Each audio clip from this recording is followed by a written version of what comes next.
Following in the footsteps of Bravo's hit show Top Chef is an even sweeter competition, Top Chef Just Desserts. Being a pastry chef is not all fondant and frosting. 12 of America's top pastry chefs battle it out to determine who really is the cherry on top. Pastry is this beautiful cross between art and science.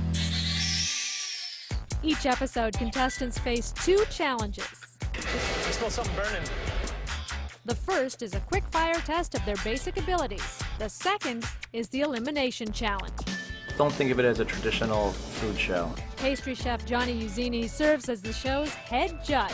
Don't expect every challenge to end up as a dessert on a plate. You know, maybe there might be some fashion involved, you know.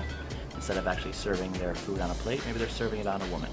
And to put the icing on the cake, acclaimed chef Hubert Keller and Daily Candy's Danielle Kirilos round out the rest of the 3-judge panel, critiquing each contestant's delectable delights.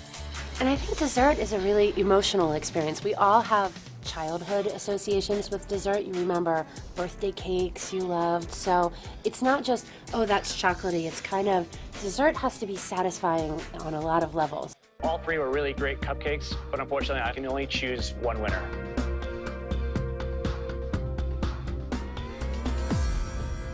Seth. I won the cupcake.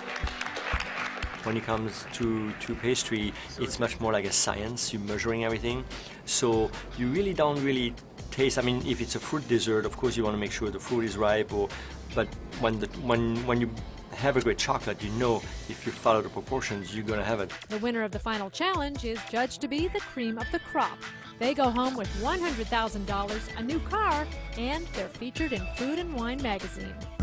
1.5 hours, 1.5 hours. What is going on over here? But if you can't take the heat, I'm doing it, I'm trying to get to it, I'm trying to get to the clock. then you're told to get out of the kitchen. Go home.